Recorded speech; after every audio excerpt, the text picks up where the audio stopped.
Assalamualaikum warahmatullahi wabarakatuh. Waalaikumsalam warahmatullahi wabarakatuh. Selamat siang, salam sehat untuk bisa kita semuanya. Sehat ya? Kok di belakang banyak sekali. Cuacanya panas sekali ya. Panas, kipasnya nggak bisa muter, kotor. Tetap semangat ya.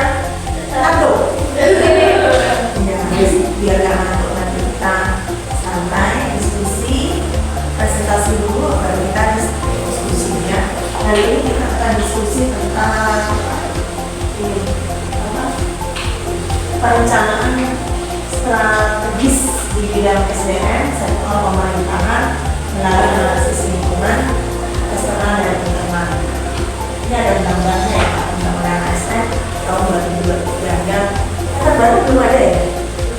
Belum ada yang terbaru itu 2023. Jadi perencanaan pengembangan sumber daya manusia di ASN itu bagaimana supaya strateginya bagus dan dapat berdampak kepada ASN di lingkungan birokrasi pemerintahan lebih baik dalam melayani pelayanan publik di masyarakat atau kepada rakyat kita.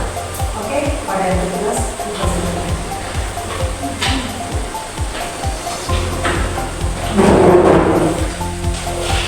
Assalamualaikum warahmatullahi wabarakatuh. Waalaikumsalam warahmatullahi wabarakatuh. Di sini saya akan mempresentasikan tentang perencanaan strategis di bidang SDM sektor pemerintahan melalui analisis lingkungan eksternal dan internal Undang-Undang ASN. Perencanaan strategis di bidang sumber daya manusia merupakan elemen krusial dalam tata kelola pemerintahan pemerintahan baik. Dalam sektor publik, SDM berperan sebagai motor penggerak utama birokrasi guna mencapai sasaran pembangunan nasional yang bertujuan memastikan bahwa organisasi pemerintahan memiliki jumlah, kualitas, dan distribusi pegawai yang tepat dalam rangka mencapai tujuan pembangunan nasional maupun daerah. Oleh karena itu, diperlukan analisis lingkungan eksternal dan internal yang mendalam sebagai dasar untuk pengambilan keputusan yang strategis. Undang-Undang Nomor 20 Tahun 2003 tentang aparatur sipil negara yang mulai diimplementasikan pada tahun 2024 menjadi tonggak baru dalam manajemen ASN di Indonesia. Selanjutnya, konsep perencanaan strategis.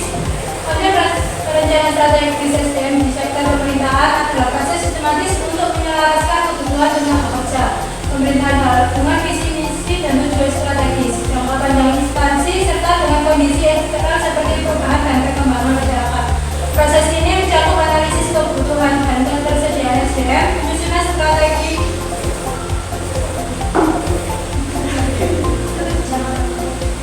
jangka panjang, penyusunan pengembangan SDM serta implementasi dan monitoring untuk memastikan instansi memiliki talenta yang tepat guna meningkatkan kualitas pelayanan publik. Selanjutnya yaitu perencanaan strategis untuk menghasilkan SDM yang tepat. Yang pertama, penyelenggaraan visi misi dan misi organisasi. Yang kedua, analisis kebutuhan SDM. Yang ketiga, pengembangan kompetensi. Yang keempat, inovasi dan pemanfaatan teknologi. Yang kelima, kepemimpinan adaptif. Yang keenam, optimalisasi struktur dan kaitan jabatan. Yang ketujuh, monitoring dan evaluasi. Pengaruh lingkungan eksternal dan internal. Kedua faktor ini memiliki pengaruh perencanaan SDM agar efektif dan relevan terhadap perubahan lingkungan. Yang pertama, lingkungan eksternal. Terkait perencanaan pengaruhan eksternal tidak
dan keterampilan, transparan, dan akuntabel. Boleh. Udah kamu tahu nggak? Ini ya. Ini gimana ini? Ini baru ini. Berapa mbak? Kesimpulan rencana strategi SDM di sektor pemerintahan sangat penting untuk menciptakan birokrasi yang profesional dan produktif. Implementasi undang-undang ASN 2023 memperkuat sistem merit digitalisasi dan pengembangan layanan dengan perencanaan strategis yang baik. Pemerintah dapat meningkatkan kualitas serta pelayanan Bu Ibu apa nggak tahu? Nggak tahu terus nanti. sudah. Sekian dari presentasi saya. Kesimpulan, Jangan melihat itu. perencanaan strategi SDM di sektor pemerintahan sangat penting untuk menciptakan birokrasi yang profesional dan aktif. Implementasi undang-undang ASN 2023 memperkuat sistem merit, digitalisasi dan pengembangan talenta. Dengan perencanaan strategis yang baik, pemerintah dapat meningkatkan kualitas dan pelayanan publik. Oh, tidak. Dan grup ini aja kan. BP apa tata kelola. Sekian dari presentasi saya. Kamu kasih data ibu yang tidak panas kalau jalan ini gimana ya nak? Ini terbingung loh dari sekarang. Tidak baru sana tadi pagi sih. Tadi pas di kelas ini kan buku mati ini. Terus tak hidupin lagi nggak bisa.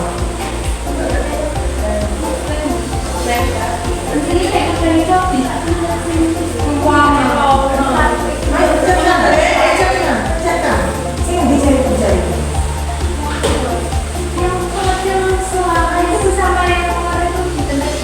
Oh iya, yang mana?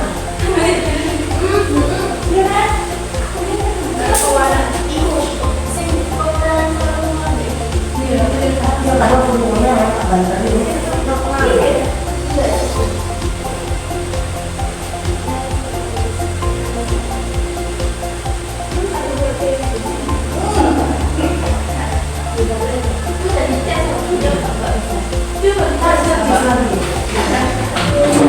Nanti kan dijelaskan muncul tulisan.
Memang ini panas, apa suasananya terus dia timbang.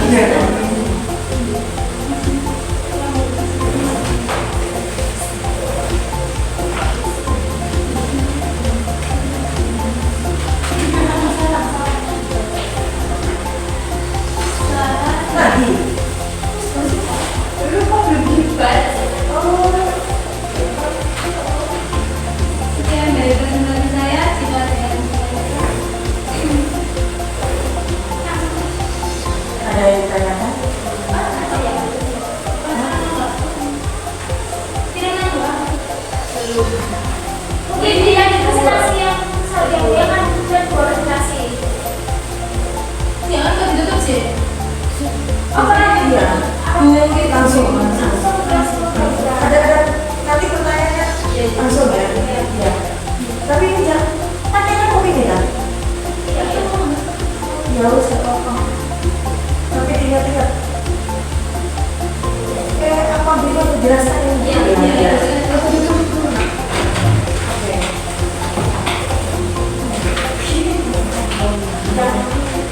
Yang tadi. Oke. Yuk. Terus. Nah, ya. Mohon diperhatikan di dalam perencanaan strategis untuk menghasilkan sumber daya manusia government yang bagus. Ini ada 6 faktor yang harus diketahui oleh kita semuanya. Pertama ada penyelenggaraan dalam visi dan misi di dalam organisasi. Jadi dalam mengembangkan sumber daya manusia di dalam birokrasi, misalkan pemerintah Kota Mojokerto misalkan. Jadi visi misinya pemerintah Kota Mojokerto harus mempunyai visi misi yang bagus untuk mengembangkan sumber daya manusia. Nanti itu berdampak pada dinas-dinasnya, berdampak pada kantor-kantor yang ada di pemerintahan pemerintah tersebut. Rumah sakit, kalau rumah sakit punya negara atau plat merah, tentunya juga visi-misinya walaupun itu pelayanan publik, tentang kesehatan, visi-misinya harus berkaitan dengan organisasi paling atas, top manager. Nah, yang kedua adalah analisis kebutuhan sumber daya manusia. Jadi sebelum kita harus merencanakan, dianalisa dulu sumber daya manusianya itu di dalam pemerintah Kota Mojokerto keseluruhannya itu membutuhkan berapa, supaya tidak ada sumber daya manusia yang tidak dibutuhkan oleh kantor tersebut. Sumber daya manusia tidak dibutuhkan, apalagi sekarang eranya e-government, semuanya melalui teknologi yang canggih. Dianalisanya gimana gitu, seperti misalkan rumah sakit. Contoh rumah sakit membutuhkan, ini mau rumah sakit tipe berapa? Rumah sakit itu kan berkelas, Mbak. Ada kelas D, paling kecil, kelas C, disesuaikan dengan butuh bednya. Bednya kalau D itu hanya 50, C 75, B 100, A 150 kan. Nah, semakin update itu kan mempengaruhi tempat tidurnya rawat inap pasien, itu mempengaruhi. Semakin banyak bednya, otomatis kelasnya semakin bagus. Semakin bagus kelasnya, semakin tipe besar, analisa kebutuhan sumber daya manusia juga besar. Butuh dokter apa saja, perawat berapa, bidan berapa, analisa ruangan supaya tidak suntuk, itu ada hitungannya. Ya, di ruang operasi jangan sampai ada bakteri-bakteri, karena itu nanti akan menjangkit penyakit harus steril.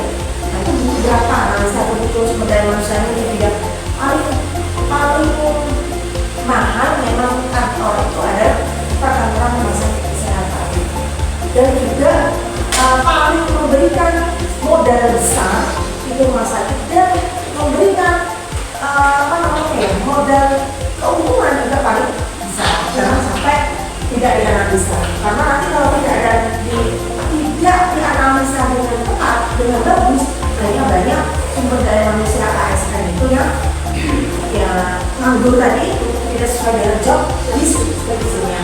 Yang ketiga adalah pengembangan kompetensi. Pengembangan kompetensi ini misalkan contoh, setiap sumber daya manusia yang bagus supaya mendapatkan good government yang bagus, maka setiap sumber daya manusia yang punya kompetensi skill yang bagus harus di-training, harus dilatih, supaya pelayanan nanti berdampak dengan baik, itu government-nya juga bagus. Yang keempat adalah inovasi dan pemanfaatan teknologi yang berkaitan dengan e-government. Yang kelima adalah kepemimpinan adaptif. Nah, kepemimpinan adaptif itu apa? Kepemimpinan yang dapat menyesuaikan dengan kondisi di situasi yang ada, tidak kaku, tidak tidak tradisional. Melainkan kepemimpinan yang adaptif itu kepemimpinan yang dapat menyesuaikan dengan pola tempat di mana kebutuhan masyarakat perlu pelayanan lebih baik. Yang terakhir adalah yang keenam adalah optimalisasi struktur dan peta jabatan. Nah, ini yang berkaitan dengan job distribusi.